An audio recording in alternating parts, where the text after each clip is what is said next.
சென்னையில் கேஸ் கசிவு காரணமாக ஒரே குடும்பத்தைச் சேர்ந்த 3 நபர்கள் விபத்தில் சிக்கிய சம்பவம் அதிர்ச்சியை ஏற்படுத்தியுள்ளது. விபத்து ஏற்பட்டது எப்படி, காரணம் என்ன, தவிர்ப்பது எப்படி, விரிவாக அலசுகிறது இந்த செய்தி தொகுப்பு.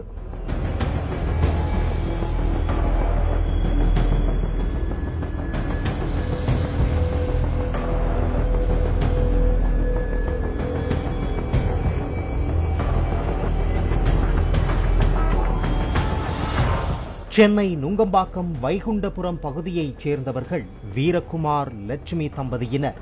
வீட்டின் சமையலறையில் நின்று கொண்டிருந்த லட்சுமி சிலிண்டரின் ரெகுலேட்டரை மாற்றியுள்ளார். அப்போது திடீரென குக்கர் சத்தம் போன்ற அதிக சத்தம் கேட்டதாக சொல்லப்படுகிறது. மேலும் அறையின் ஜன்னல் பூட்டியிருந்த நிலையில் கேஸ் வெளியேறாமல் பரவியுள்ளது. மேலும் வீட்டில் பூஜை செய்வதற்காக விளக்கு ஏற்றி வைக்கப்பட்ட நிலையில் பயங்கர சத்தத்துடன் ஏற்பட்ட தீ விபத்தில் லட்சுமி சிக்கியுள்ளார். லட்சுமியை காப்பாற்ற கணவர் வீரகுமார் ஓடி வந்த நிலையில் வீரகுமார் உடல் மீதும் தீ பரவியுள்ளது. இருவரும் தீ காயத்தில் சிக்கியதை தொடர்ந்து குளியலறையில் இருந்து ஓடி வந்த மருமகன் குணா இருவரையும் காப்பாற்ற முயன்ற போது அவரும் தீ விபத்தில் சிக்கியுள்ளார். உடனே பக்கத்து வீட்டினர் ஓடி வந்து பார்த்தபோது மூவரும் உடல் கருகிய நிலையில் படுகாயங்களோடு இருந்துள்ளனர். உடனே ஆம்புலன்ஸ் மூலம் மூவரும் கீழ்ப்பாக்கம் மருத்துவமனைக்கு சிகிச்சைக்காக அழைத்துச் செல்லப்பட்டனர்.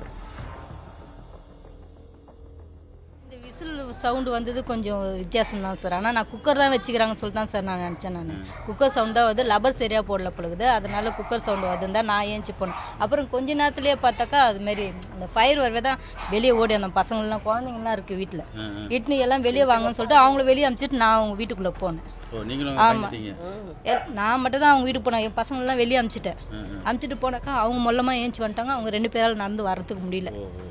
அவங்க மரும் புள்ளியாலையும் அவங்க வீட்டுக்காராலையும் அவங்க ஓரளவுக்கு நடந்து வெளியே வந்துட்டாங்க.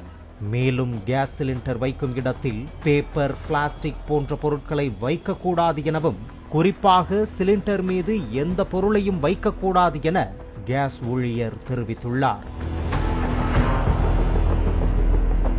இரவில் தூங்குவதற்கு முன்பு ரெகுலேட்டரை ஆஃப் செய்து வைத்துவிட்டு காலையில் ஜன்னல் அனைத்தையும் திறந்த பின்னரே சிலிண்டரை பயன்படுத்த வேண்டும் என கூறப்படுகிறது.